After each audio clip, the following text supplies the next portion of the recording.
Dear student, जैसा कि मैंने आपको पिछली वीडियो में बताया था कि नेक्स्ट वीडियो में हम लोग न्यूमेरिकल के बारे में बताएंगे, देखेंगे न्यूमेरिकल लगता कैसे है। तो आज जो न्यूमेरिकल लगाएंगे मोलरता और मोल फ्रैक्शन पे, यानी मोल अंश या मोल प्रभाज्य जो भी कह लीजिए, उस पर देखते हैं। और आप एनसीईआरटी के बेस पे देखेंगे एनसीईआरटी में किस तरह से आपको न्यूमेरिकल दिए हुए हैं। आइए देखते हैं एनसीईआरटी की बुक में क्या क्या दिया हुआ है, उसको देख लिया जाए। जैसे कि मेरे पास एनसीईआरटी की बुक है, इसमें एक क्वेश्चन दिया हुआ है, उदाहरण में ही है। एथिलीन ग्लाइकाल C2H6O2 के मोल अंश की गणना कीजिए यदि बिलियन में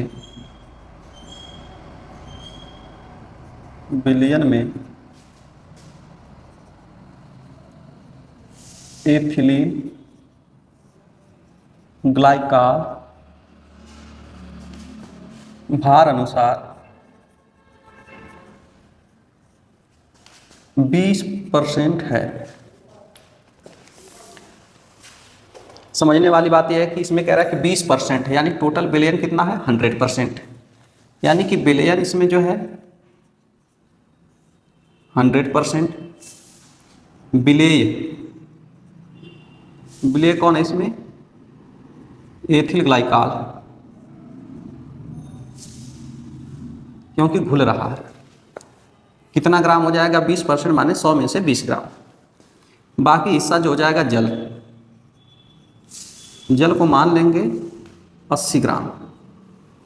जैसा कि मैंने आपको बताया था कि दोनों के मोलों की हिस्सेदारी देखी जाएगी। तो बिलियन में एथिल ग्लाइकाल का लिखेंगे मोल एथिल ग्लाइकाल बराबर हो जाएगा भार बटा अणुभार। एथिल ग्लाइकाल का जो भार दे दिया है 20 ग्राम, और भार दे दिया है, नहीं तो फार्मूला लिख दीजिए C2H6O2 20, और इसका हो जाएगा कार्बन का होता है 12, 2 कार्बन है तो 12 दूना की 24। हाइड्रोजन के एक हाइड्रोजन का होता है 1, 6 हाइड्रोजन का हो जाएगा 6, प्लस इसका हो जाएगा ऑक्सीजन का होता है 16, 2 ऑक्सीजन का 32। आप लिख सकते हैं कि 20 बटा हो जाएगा 62। काट दें इसको अगर हम, तो लिख सकते हैं कि 10 बटा 31, या भाग दे देंगे तो आ जाएगा 3.322। लिखेंगे मोलों की संख्या किसका? पानी का, वाटर। तो पानी के मोलों की संख्या हो जाएगी 80 ग्राम पानी है, और इसमें देखेंगे इसका फार्मूला कितना था H2O 80, एक हाइड्रोजन का 1, 2 हाइड्रोजन का 2, प्लस पानी का 16, 80 बटा 18। काट देंगे तो जाएगा 40 बटा 9, और इसको भाग दे देंगे तो 4.44 चलाएगा। अब दो बातें आ गई, 2 मोल आ गए हैं। देखेंगे एक मोल की हिस्सेदारी कितनी है। जैसे पहले हमने एथिल ग्लाइकाल का ही पूछा है, तो लिखेंगे जीटा एथिल ग्लाइकाल, इसकी हिस्सेदारी कितनी हो जाएगी। इसके मोल कितने इसमें लगे हुए हैं? 0.322, और कुल मोल कितने हो जाएंगे? 4.44, और एथिल ग्लाइकाल का इस बिलियन में ये दोनों मिल के घुले हुए हैं। अगर हम जोड़ दें 0.322 तो लिख सकते हैं कि 674, और चाहते और 2 बढ़ा लीजिए, यहाँ भी तो रहने ही दीजिए, कोई दिक्कत नहीं है। इसके बाद अगर डिवाइड करेंगे डेसिमल से, डेसिमल क्या हो जाएगा? कैंसिल। आप लिख सकते हैं 0.322 4762, और जब डिवाइड कर देंगे तो डिवाइड करने के बाद इसका या तो कैलकुलेटर से कर लीजिए या तो भाग कर दीजिए। 0.068 ये मोल अंश किसका आ जाएगा? एथिल ग्लाइकाल का। अगर आप पानी का निकालना चाहें तो आप लिख सकते हैं कि जीटा वाटर बराबर हो जाएगा 4.44, और कुल मोल हो जाएंगे इसमें से 4.762। इसको डिवाइड आप कर लीजिएगा। देखते हैं, ये तो मोलांश के सवाल थे। मोलरता के सवाल देख लेते हैं, मोलरता के सवाल देख लेते हैं। ए बुक में आपका एक और सवाल दिया मोलरता को लेकर के, कह रहा उस विलयन की मोलरता ज्ञात कीजिए जिसमें, यही ना, मोलरता आपको निकालनी है ना, कि गणना कीजिए कब, जब 5 ग्राम NaOH 450 ml विलयन में घुला है। ध्यान से देखिएगा, यहां पे हमको मिलेगा क्या, विलेय कितना है 5 ग्राम और क्या है NaOH, और पूरा विलयन दोनों मिला के, विलेय और विलायक मिला के विलयन कितना बन रहा है 450 ml। फार्मूला मैंने आपको बताया था कि मोलरता बराबर होता है मोलों की संख्या यानी कि भार, या लिखेंगे विलेय के मोल विलयन का आयतन गुणे 1000। उसके हिसाब से पहले निकालेंगे मोल n बराबर हो जाएगा भार बटा अणुभार। भार इसका है 5 ग्राम और भार दे दिया है NaOH 5 ग्राम। सोडियम का हो जाएगा परमाणु भार 23, ऑक्सीजन का 16 और हाइड्रोजन का 1। कुल कर देंगे इसमें तो 24 से 40 यानी 5 बटा हो जाएगा 40। चाहे तो इसको काट दीजिए तो जाएगा 1/8। मोलों की संख्या आ गई 1/8। तो मोलरता सूत्र के अनुसार मोलों की संख्या, विलेय के मोल 1/8, आयतन 450, आयतन देखिए नीचे है, और गुणे 1000। यहाँ से ये 0 से 0 हो जाएगा कैंसिल। इसमें अगर हम 4 से काट देंगे तो हो जाएगा, ये जाएगा 25 और ये हो जाएंगे 2, फिर 5 से काट देंगे 9, यहाँ पे 5, यानी कि मोलरता बराबर हो जाएगा 5/18। भाग दे लेंगे 0.278, ये जाएगी मोलरता। ये हो गया इसकी मोलरता। आइए देखते हैं मोलरता कैसे लगाए जाएंगे। अब याद रहे, मोलरता में यहाँ विलयन का आयतन पूछता है और मोलरता में यहाँ विलायक का भार पूछता है। ये चीज़ें हमेशा याद रखें। एक और इसका क्वेश्चन है एनसीईआरटी का, कह रहा कि 2.5 ग्राम एथेनोइक अम्ल CH3COOH 75 ग्राम बेंजीन में घुली है।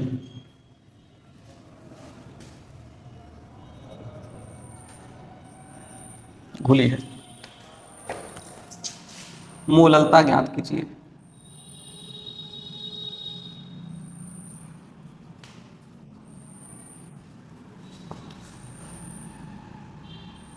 देखेंगे विलायक का भार, पहले फार्मूला देख लीजिए, समझ में आ जाएगा। मोलरता बराबर होता है विलेय के मोल बटा विलायक का भार, किसमें, ग्राम में। ग्राम में है तो यहाँ 1000 से मल्टीप्लाई करते हैं। अब देखिए दो चीज़ें, हमको क्या चाहिए, विलायक का भार। हमको पहले ही से पता है विलायक का भार कितना है, बेंजीन कितना दे दिया है आपको, पहले ही से 75 ग्राम दिया है विलायक, और ग्राम में है।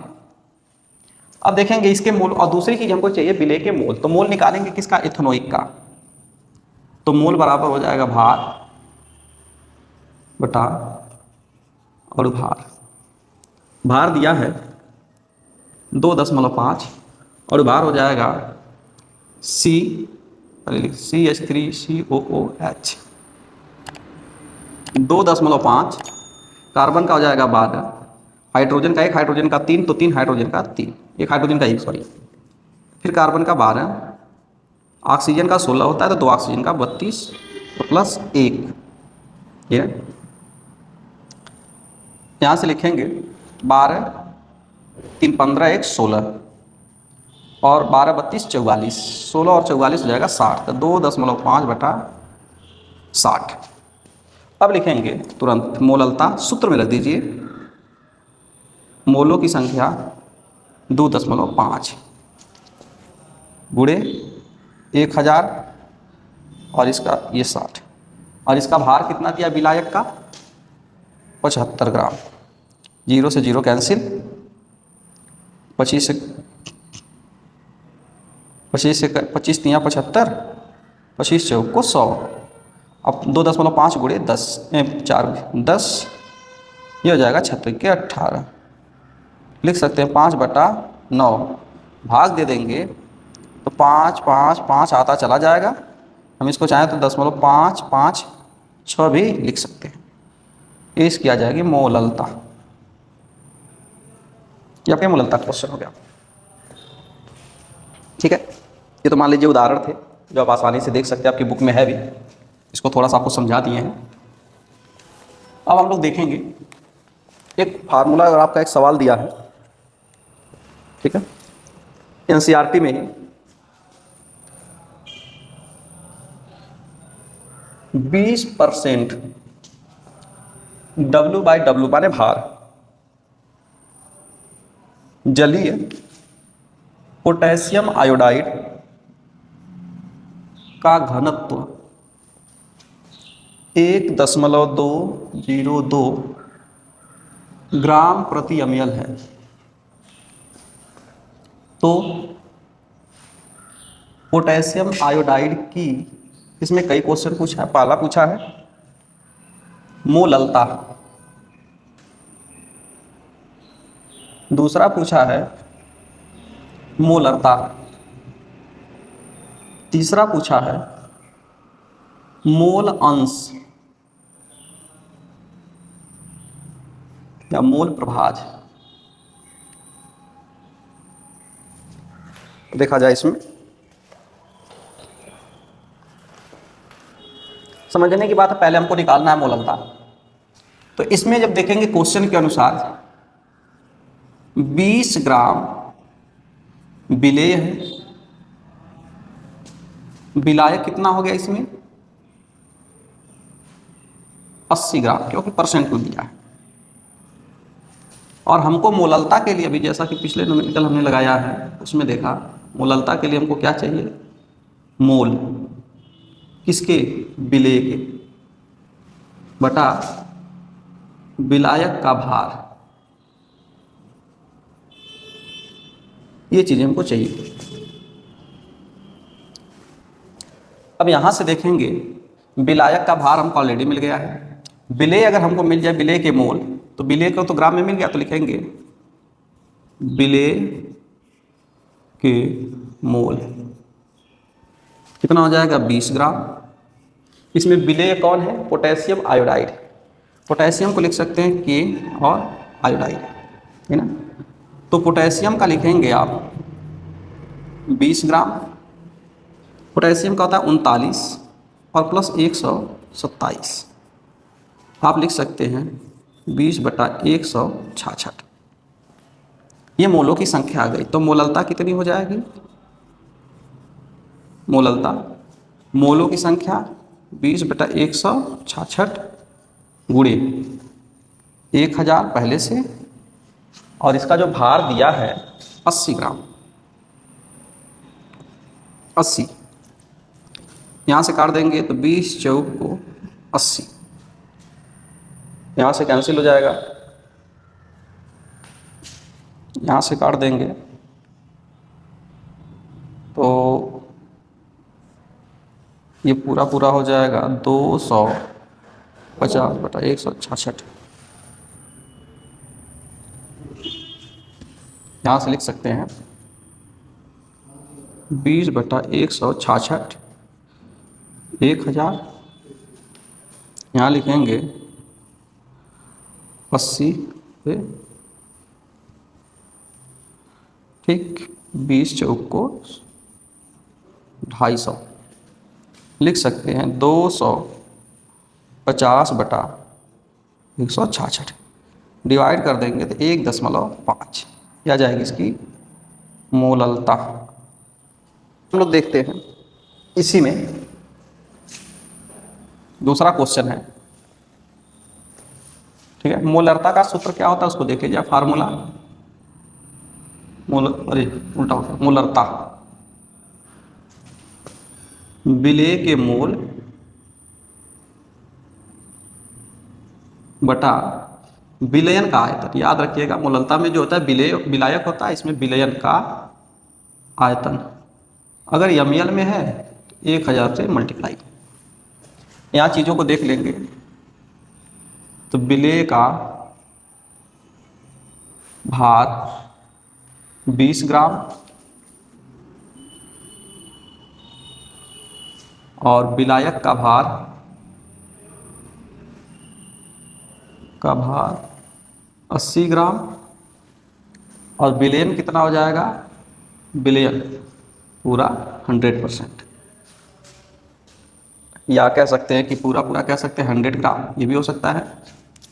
अब पहले देखेंगे हमको क्या चाहिए, विलेय के मोल। विलेय इसमें कौन है अभी निकाल देते हैं, विलेय के मोल तो जाएगा 20 बटा, अभी हमने देखा था के आई, तो 20/39 + 127 20/166।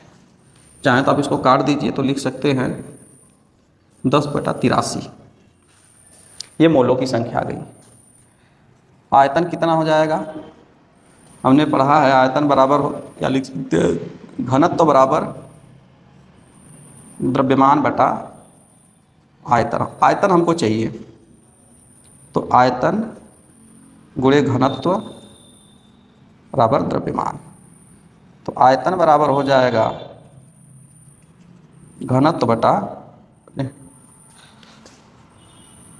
द्रव्यमान बटा घनत्व, ठीक है। इन चीज़ों में रखेंगे, देखेंगे फार्मूला।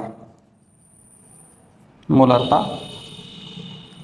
विलेय के मोलों की संख्या 10/83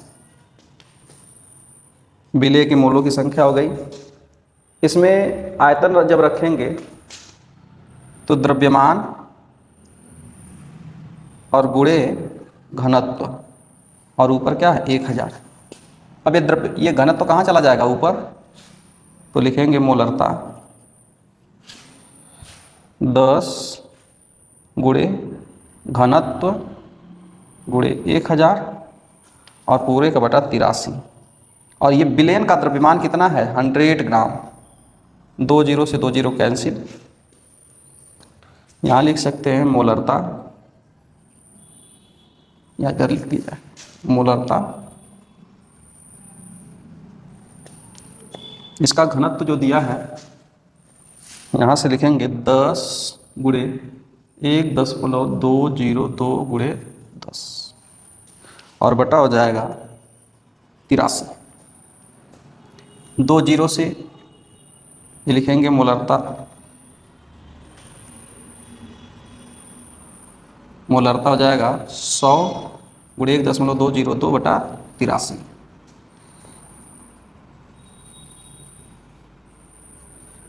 इसको लिख 120.02 बटा 83। अगर इसको डिवाइड किया जाए तो 83 1.45 आएगा, क्या मोल प्रति लीटर। इसके बाद अब हमको देखना है मोल अंश। तो मोल अंश की जब बात की जाएगी